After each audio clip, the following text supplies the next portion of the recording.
السلام علیکم ورحمۃ اللہ وبرکاتہ۔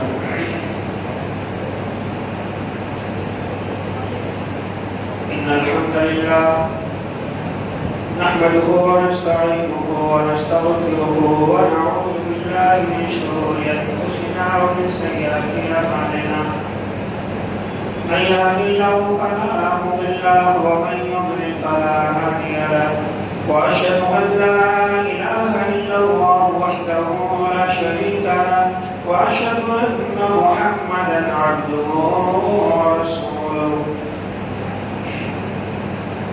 يا ايها الذين امنوا اتقوا الله حق تقاته ولا تموتن الا وانتم مسلمون۔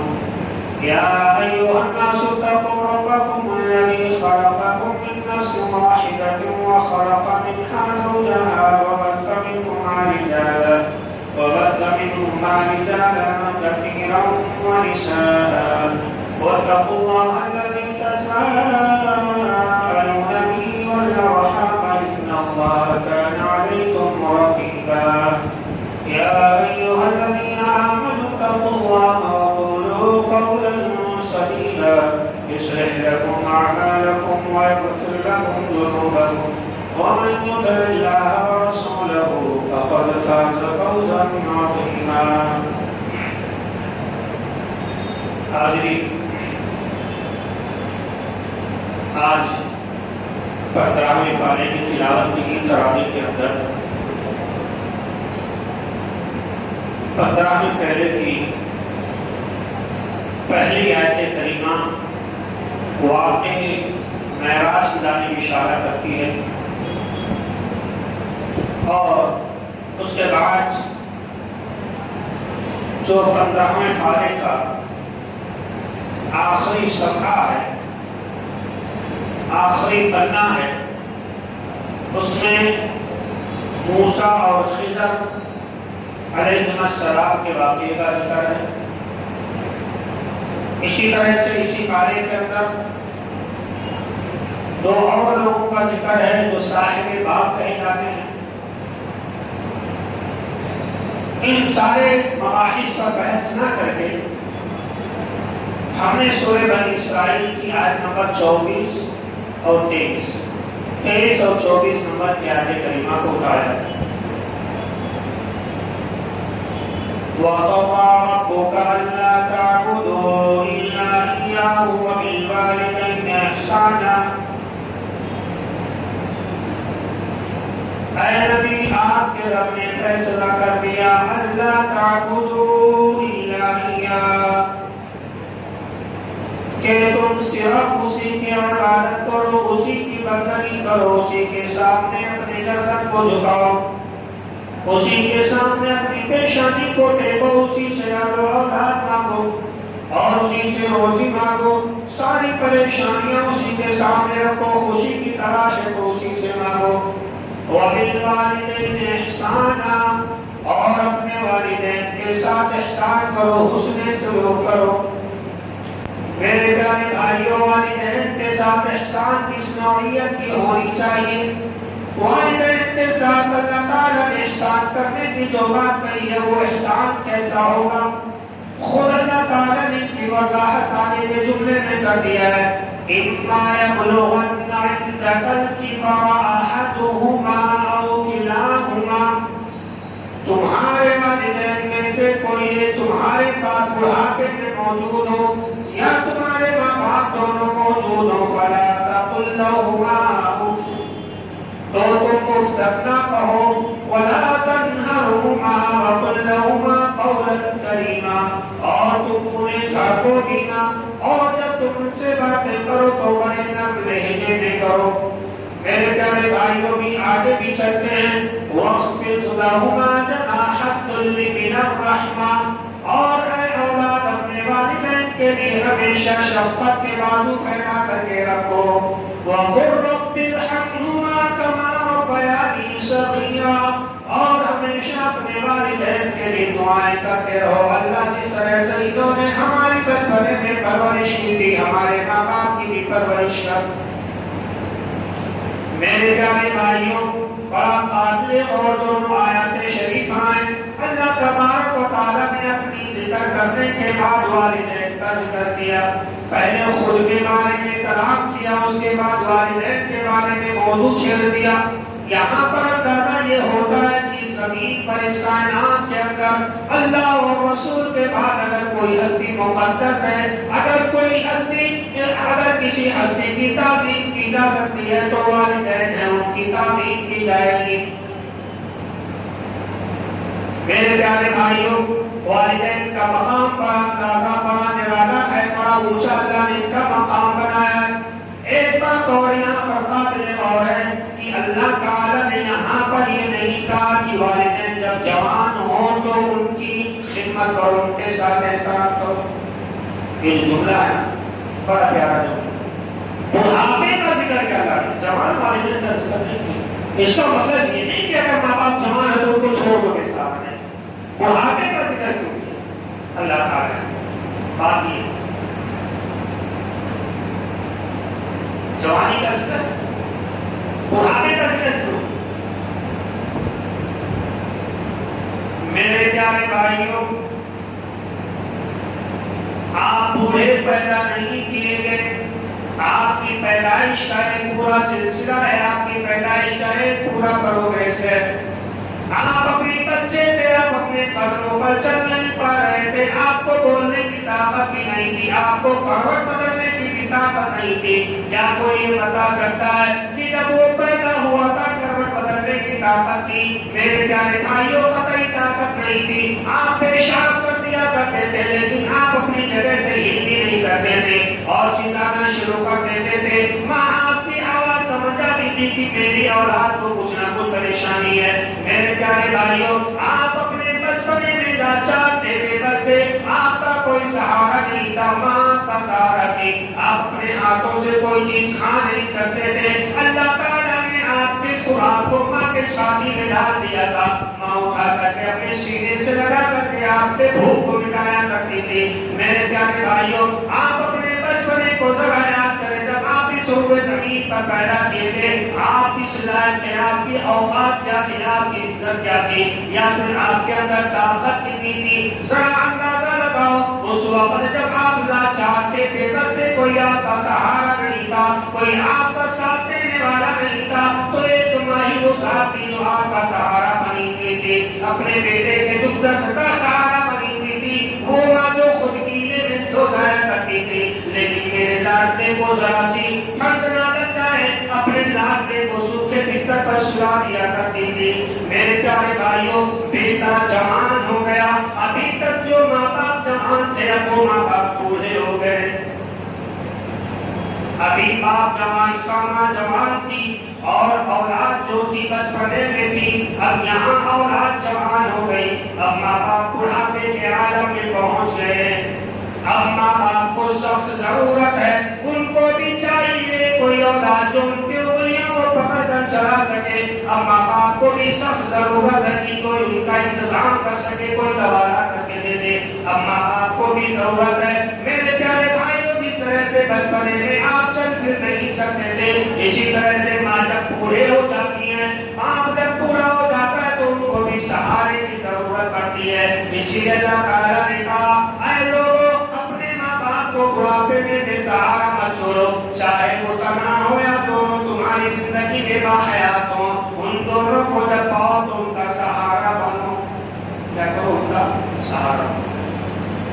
یہ پورا ماں بننا آسان سمجھتے ہیں. دنیا میں سب سے مشکل کام ماں بننا، سب سے مشکل کام ماں بننا،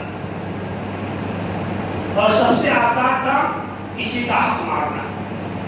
یاد رکھتے ہوئے، سب سے مشکل کام اس روئے زمین پر ماں بننا ہے اور سب سے آسان کام کسی کا حق مارنا. اور یہ دونوں چیزیں ماں کے ساتھ ہوتی ہیں. بچے بھی ماں پیدا کرتی ہے اور نالائق اولادیں بھی ماں ہی کو سکھاتی ہے. باپ کے سامنے آنکھ نکالے تو باپ تھپڑ رسید کر کے دماغ چکانے آ جائے، لیکن ماں بیچاری بڑے لگتی ہے، میرا لاڈلا ہے، میرا پیارا بیٹا ہے، دو کھالیاں دلا دے دو، میرا بیٹا ہے، میرا پوچھ ہے. ادھر گالیاں دیا، ماں نے تھوڑا بول دیا، روڈ پر گیا، ارے اپنی جان میرے دوست آج کھانا بتا رہے ہیں ٹھیک ہے تو کھانا بنا کے تیار کر دیا.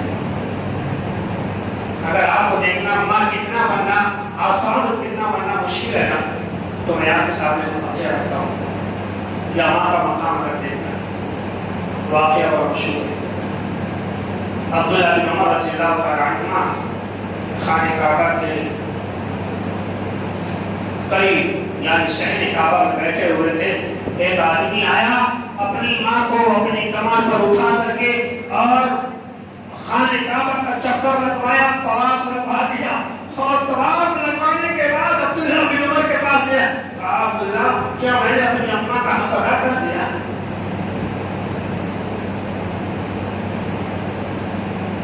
عبداللہ بن عمر رضی اللہ تعالی عنہما کا جواب سنو. سائل نے پوچھا کہ کیا میں نے اپنی ماں کا حق ادا کر دیا؟ پہلی بات جو نوٹس کرنے والی ہے وہ یہ ہے کہ انہیں یہ معلوم ہے کہ ماں کا حق ہمارے اوپر ہے اور وہ کوشش کر رہے تھے کہ ہم اپنی ماں کا حق اس دنیا میں ادا کرتے. تبھی تو وہ طواف کروایا اور طواف کرانے کے بعد جا کر کے عبداللہ بن عمر سے پوچھتا ہے کہ اے عبداللہ کیا میں نے اپنی ماں کا حق ادا کر دیا؟ میرے پیارے بھائی اور عبداللہ بن عمر رضی اللہ تعالیٰ عنہما کا جواب سنو.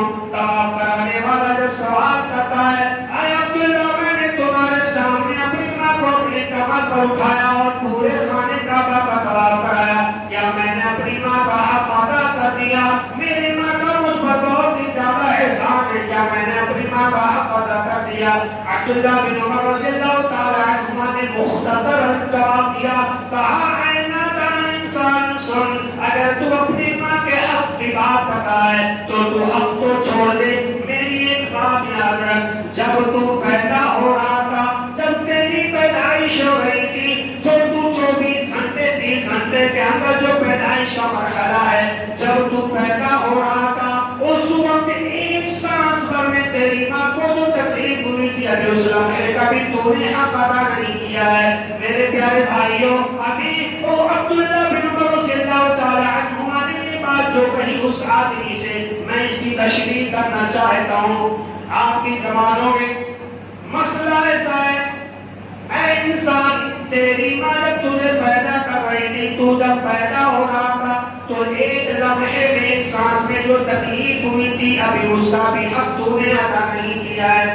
یعنی کہ یہ جو تو اپنی ماں کو طواف کرا کر کے تجھے جو نیکیاں ملی ہے, یہ جو تو نے اپنی ماں کو اپنے کمر پر لاد کر کے پورا حج کروایا ہے, پورے حج کے ارکان ادا کرائے ہیں, اس پر تجھے جتنا ثواب ملا ہے اس ثواب کو ایک جانب رکھ لے. اور جب تو پیدا ہو رہا تھا ایک سانس کی تکلیف میں تیری ماں کو جو تکلیف ہوئی, اس تکلیف پر تیری ماں کو جو ثواب ملا ہے اس ثواب کا مقابلہ تیرا یہ ثواب نہیں کر سکتا ہے. میرے پیارے بھائیوں, ماں کا مقام دیکھو, ماں کا درجہ دیکھو. علامہ البانی رحمۃ اللہ علیہ اس حدیث کی شرح میں کہتے ہیں کہ اس واقعے سے لوگوں کو معلوم ہونا چاہیے کہ ایک ماں کا مقام کتنا اونچا ہے. میرے پیارے بھائیوں, ایک ماں کا مقام کتنا اونچا کتنا بلند ہو سکتا ہے. زچگی کی حالت میں پیدائش کے وقت میں ایک لمحے میں جو تکلیف ہوئی تھی, آپ نے پورا حج اپنی کمر پر کر کے کمر پر ماں کو لاد کر کے پورا حج کرا دیا, لیکن ایک لمحے بھر کا جو تکلیف ہے, جو پریشانی ہے, اس پریشانی کا بھی حق ادا نہیں کیا. آپ اندازہ لگائیں ماں کا مقام کتنا اونچا ہے, ماں کا رتبہ اللہ نے کتنا اونچا بنایا. میرے پیارے بھائیوں, ماں بننا آسان نہیں, یہ تو خاتون خانہ ہی بتا سکتی ہے کہ ماں بننا کتنا آسان ہے.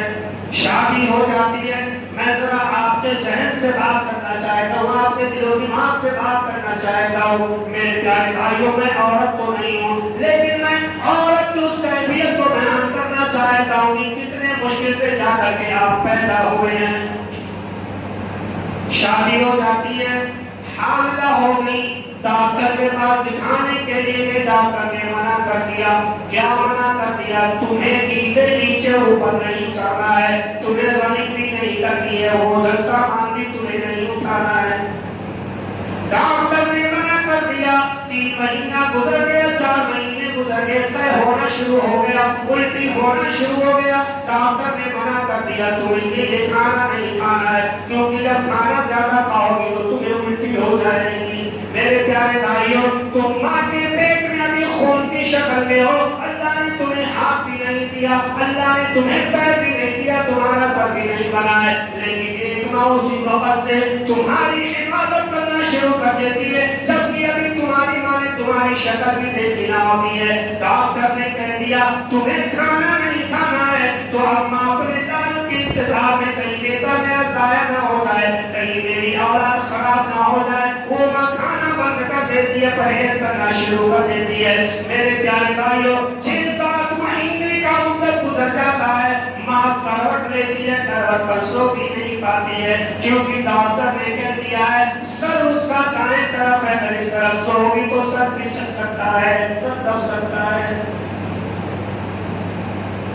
بائیں طرف پیر ہے، اس کروٹ پر سونا تو تکیہ لگا کر کے سونا، سیدھے سونا، اپنے پیر کے نیچے تکیہ لگا لینا۔ میرے پیارے بھائیوں، ابھی تک آپ آزاد سو رہے تھے، جب چاہے کروٹ لے لیے، جب چاہے آپ سیدھا سو گئے، کوئی رکاوٹ نہیں، لیکن اب آپ کو نیند کی بھی قربانی دینا پڑ رہی ہے۔ اب ایک ماں اگر کروٹ بھی بدلے گی تو اس کے ذہن میں یہ بات رہے گی کہ میرے پیٹ میں میری اولاد پل رہی ہے، اگر میں کروٹ لوں گی تو کہیں ایسا نہ ہو کہ میرے بچے کی کوئی چیز خراب ہو جائے، کہیں پیر ٹیڑھا ہو جائے، کہیں ہاتھ نہ ٹیڑھا ہو جائے، کہیں سر نہ پھسک جائے۔ میرے پیارے بھائیوں، ایک ماں سیدھا سوتی ہے، کہیں ایسا نہ ہو کہ بچہ ضائع ہو جائے، برباد ہو جائے۔ ڈاکٹر نے بتا دیا ہے بچہ نیچے آ چکا ہے، پیر کے نیچے، تمہیں تکیہ لگا کر کے سونا ہے۔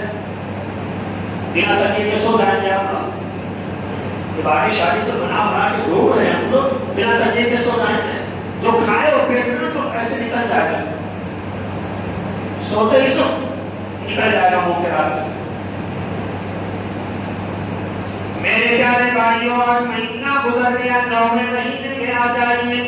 9ویں مہینے کی جو مدت ہوتی ہے، اگر وہ پہلا بچہ ہے تو ماں کے پیروں میں سوجن آ جاتا ہے، ماں کا ٹخنا اس قدر درد کرتا ہے۔ میرے پیارے بھائیوں، ہم عورت تو اس درد کو بیان نہیں کر سکتے، کیونکہ قبر کا عذاب مردہ جانے پھول چڑھانے والوں کو معلوم نہیں ہوتا ہے۔ ایک ماں کے گھٹنے میں جب بچہ 9ویں مہینے میں اپنی ماں کے پیٹ میں ہوتا ہے، ماں کو کتنی تکلیف ہوتی ہے، ہمیں اور آپ کو ماں اندازہ نہیں ہو سکتا ہے۔ وہ ماں چل بھی نہیں سکتی، وہ ماں اٹھ بھی نہیں سکتی ہے، وہ ماں چن چن کر کے اپنا پیر رکھ رہی ہوتی ہے، کیونکہ پیروں میں بہت زیادہ تکلیف ہے۔ میرے پیارے بھائیوں، 9واں مہینہ ہے، اب یہ کب لگا ہوا ہے، اب وہ ماں اپنے بیٹے کا انتظار کر رہی ہے، اب وہ مدت آ گیا، اب وہ گھڑی آ گئی کہ جب اپنے بچے کی شکل وہ دیکھنا چاہتی ہے۔ ماں کو اسپتال میں لے جایا گیا، ڈاکٹر نے بتا دیا یا تو ماں بچے گی یا تو بیٹا بچے گا، یا تو اولاد بچے گی یا تو ماں بچے گی۔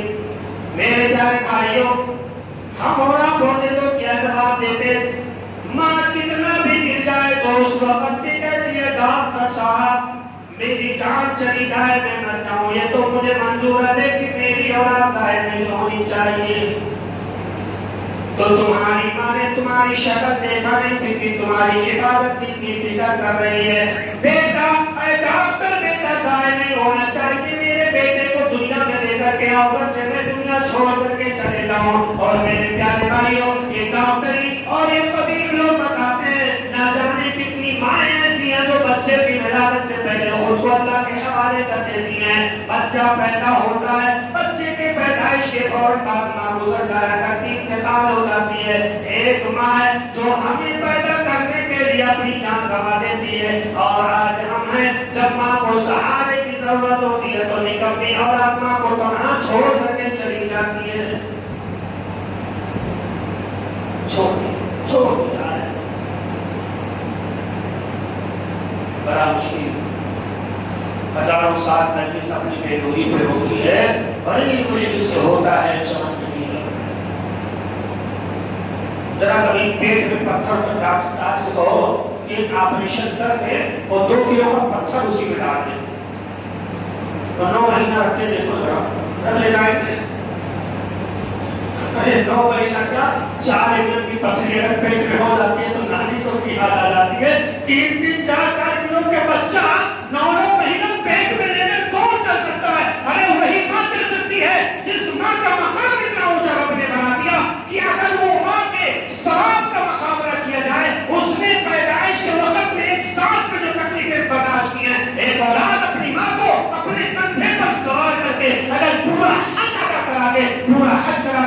وہ اولاد اپنی ماں کا حق ادا نہیں کر سکتی.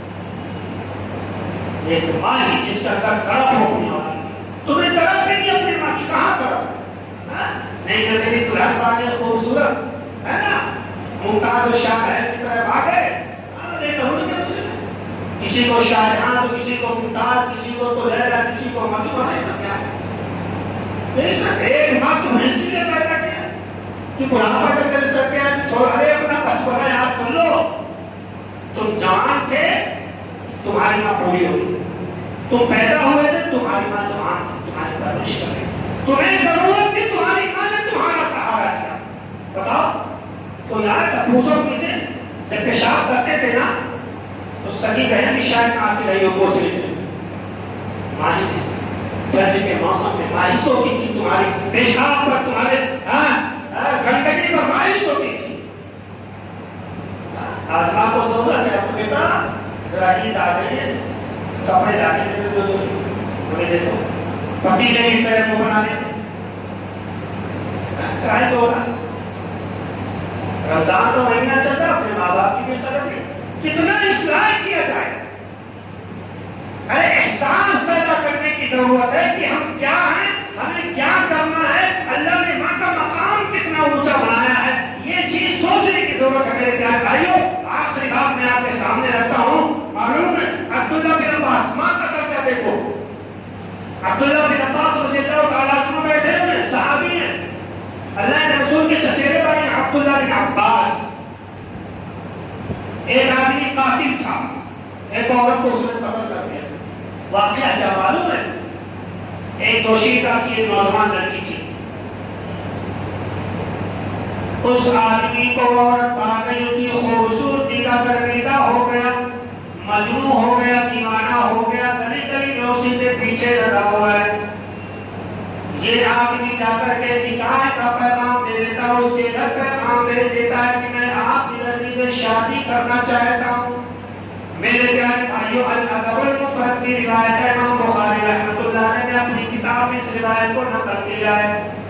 وہ آدمی اس خوبصورت لڑکی کو نکاح کا پیغام دیا کہ میں آپ سے شادی کرنا چاہتا ہوں. عورت نے انکار کر دیا، میں تم سے نکاح نہیں کرنا چاہتی.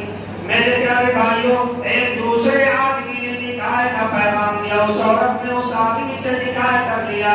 یہ پہلا شخص جو نکاح کا پیغام بھیجا، جس کو اس عورت نے ٹھکرا دیا تھا، جب اس آدمی کو خبر ملی کہ اس عورت نے فلاں سے شادی کر لی ہے، اس کو غیرت آ گئی، اس کی غیرت بھڑک گئی. یہ جوش میں آیا، تلوار نکالا اور اس عورت کے پاس گیا، بلا کر کے سامنے اس کی گردن کو کاٹ دیتا ہے.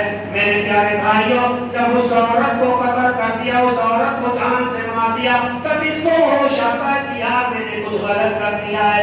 اب یہ دوڑتے ہوئے عبداللہ بن عباس رضی اللہ تعالیٰ عنہما کی خدمت میں حاضر ہوتا ہے اور کہتا ہے عبداللہ آج میں نے بہت ہی بڑی غلطی کر دی ہے. عبداللہ کہتے ہیں کیا ماجرا ہے، کیا واقعہ ہے؟ یہ آدمی کہتا ہے دیکھو ایک عورت کی ایسی ایسی باتیں، میں نے تلوار نکالا، اس کی گردن میں نے کاٹ دی ہے. عبداللہ کہتے ہیں بتاؤ تم کیا کرنا چاہتے ہو، آگے کیا پروسیس تمہارا ہے، کیا پلان ہے؟ وہ کہتا ہے میں بہت ہی زیادہ پچھتا رہا ہوں، میں نے اس عورت کو قتل کیوں کر دیا، اپنے ساتھ میں مجھے بھی قتل کر دیا جائے گا. مجھے کوئی راستہ بتاؤ کہ اللہ تعالیٰ مجھے نجات دینے میں بچنا چاہتا ہوں. میرے پیارے بھائیوں، عبداللہ بن عباس رضی اللہ تعالیٰ عنہ نے پوچھا کیا تمہاری ماں زندہ ہے؟ کیا تمہاری ماں زندہ ہے؟ وہ قاتل نوجوان کہتا نہیں میری ماں زندہ نہیں ہے. میرے پیارے بھائیوں، عبداللہ بن عباس کہنے لگے جاؤ خوب زیادہ توبہ کرو، خوب زیادہ نیکیاں کرو، اللہ معاف کرنے والا ہے. جب وہ قاتل نوجوان واپس چلا گیا، ایک تابعی جن کا نام آتا ہے وہ عبداللہ کے پاس آتے ہیں اور کہتے ہیں عبداللہ وہ عورت کا قاتل جب تمہارے پاس آیا تو تم اس سے کیوں پوچھ رہے تھے کہ تیری ماں زندہ ہے یا نہیں، تم نے یہ سوال اس سے کیوں کیا؟ عبداللہ بن عباس رضی اللہ تعالیٰ عنہ کہنے لگے آیتا سنو، جب تم نے پوچھ ہی لیا ہے تو سن لو میرا جواب. میں نے اس لیے پوچھا تھا کہ میرے علم میں والدہ کے ساتھ حسن سلوک سے بڑھ کر، میرے علم میں والدہ کے ساتھ حسن سلوک سے بڑھ کر کوئی عمل ایسا نہیں کہ جس کے ذریعے سے اللہ کا قرب حاصل کیا جائے. یعنی ماں کے ساتھ حسن سلوک ایک ایسا عمل ہے نا کہ انسان اس کے ذریعے سے بڑا بڑا گناہ اللہ سے معاف کروا سکتا ہے. اگر آپ ماں کے ساتھ حسن سلوک کر رہے ہیں تو اس کے ذریعے سے اللہ کا بہت بڑا بڑا گناہ معاف کر سکتا ہے. یہ بات کس نے کہا؟ اللہ کے رسول کے چچیرے بھائی عبداللہ نے. ماں کے اوپر تو میرے پیارے بھائی خطاب کرتے مطالعہ کے ساتھ دینا چاہتا ہوں کہ ماں کا مقام سمجھو. اگر آپ کے پاس ماں ہے تو ماں وہ ہستی ہے کہ آپ کو ہجرت کرنے کی ضرورت نہیں ہے. ماں اگر آپ کے پاس موجود ہے، باپ اگر آپ کے پاس موجود ہے تو آپ کو جہاد کرنے کی ضرورت نہیں ہے. ماں اگر آپ کے پاس موجود ہے تو ایک سنہرا موقع ہے آپ کے پاس کہ آپ اپنے لیے جنت کا راستہ آسان. لیکن آج ماں موجود لیکن پھر بھی ہم جہنم بتا رہے ہیں. ماں موجود ہے، ہم جنت جو والا عمل نہیں کر رہے. میرے پیارے بھائیوں، کہنے کا مقصد یہ ہے کہ ہم اپنی ماں کا مقام سمجھیں، اپنے ماں کی عزت احترام کریں، اپنے باپ کا بھی مقام سمجھیں. معلوم ہے امام الحرمین ایک صاحب کے روح کا انتقال ہو گیا ہے. ثابت کہا جاتا ہے، ثابت امام الحرمین الجوینی رحمۃ اللہ علیہ. لیکن کیا کہتے ہیں اگر اذان ہو گئی، مان لیجیے ظہر کی اذان ہو گئی، آخری کا بہت پوائنٹڈ بات ہے ماں کے مقام پر. اگر ظہر کی اذان ہو گئی، فرض نمازوں کی اذان ہو گئی، ابھی 2 گھنٹہ باقی ہے نمازوں کا وقت ختم ہونے. یہ الگ بات ہے اول وقت ہے، یہ بیچ والا وقت ہے یا آخر وقت ہے، یہ اپنے ذہن سے کہو. مان لو ظہر کی اذان ہو گئی، 3 گھنٹہ ہے ظہر کی نماز کا وقت ختم ہونے. اذان ہوئی، آپ مسجد میں آ گئے، آپ جا رہے تھے نماز پڑھانے کے لیے یا نماز پڑھنے کے لیے کھڑے ہی تھے یا آپ نے نیت باندھی. آپ کی ماں نے اگر آواز دے دیا ہے، آپ کے باپ نے اگر آواز دے دیا ہے تو نماز، فرض نماز کی نیت توڑ کر کے پہلے اپنے والدین کی بات نہیں سننا پڑے گا. لوگوں نے پوچھا امام صاحب ایسے کیسے؟ یہ تو فرض ہے نماز. امام صاحب کا فقہ دیکھو. جی ہاں، خود کی بات کرنے والوں فقہ کس سے کہتے ہیں؟ فقہ اسے نہیں جو اپنے من کی بات کرے، فقہ وہ ہے جو قرآن و حدیث کی روشنی. امام صاحب ایسے کیسے؟ مصلی پر آدمی کھڑا ہو، اللہ کے سامنے کھڑا ہو، پر بلائے نماز چھوڑ کر کیسی چل رہے؟ یہ کون سی بات ہوئی؟ امام صاحب نے کہا سنو، نماز فرض ہے، واجب ہے ادا کرنا، لیکن اس کے اوقات کب ادا کرنا واجب ہے؟ اس کے اوقات میں جو وقت ہے 2-3 گھنٹے کا ہر نماز کا، ان اوقات میں نماز ادا کرنا واجب اور ضروری ہے. لیکن ماں کا بات فوراً سننا واجب ہے. ماں باپ کی بات فوراً سننا واجب ہے. ماں کی بات سننے کے لیے اللہ نے وقت متعین نہیں کیا کہ چلو ماں نے بلایا تو 2 گھنٹے کے اندر سن لینا، 3 گھنٹے کے اندر سن لینا. ماں باپ کا کہنا فوراً مانا جائے گا. یہ واجب اور ضروری ہے کہ ماں جیسے بلا دے فوراً سنو. اور نماز کی جہاں تک رہی بات، وہ تو 3-4 گھنٹے کے اندر ادا کرنا ضروری ہے. سمجھے میرے بھائیوں؟ تو آج کل لوگ نمازی تو ہیں، حاجی ہیں، بڑے متقی پرہیزگار ہیں، لیکن اپنی بوڑھی ماں پر کتنا ظلم کر رہے ہیں. ارے سدھر جاؤ مسلمانوں، سدھر جاؤ، ورنہ تمہاری نماز تمہیں جہنم سے نہیں بچا سکے گی.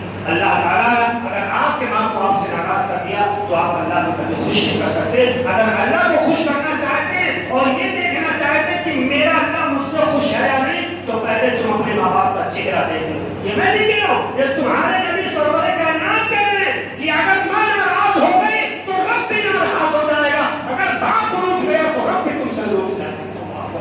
آج ماں باپ کو ناراض کر کے تمہارے بچوں کا نماز نہ کریں. اللہ ہدایت دے اس مسلم قوم کو. یہ قوم اپنی انا پرستی کا شکار ہے، یہ قوم سمجھنے والی نہیں. چاہے راتوں رات کے قدر کر دو، یہ شیطان کے راستے پر چل چکی ہے، اس کے بھیجے میں نا کوئی اچھی بات گزتی نہیں ہے. اللہ رب العالمین سے دعا کرتے ہیں مولا کریم ہم تمام مسلمانوں کو اللہ اور رسول کے فرامین پر عمل کرنے کی توفیق عطا فرما. آمین. وما علینا الا البلاغ المبین. رب ارحمهما كما ربياني صغيرا، رب ارحمهما كما ربياني صغيرا، رب ارحمهما كما ربياني صغيرا. والسلام علیکم ورحمۃ اللہ وبرکاتہ.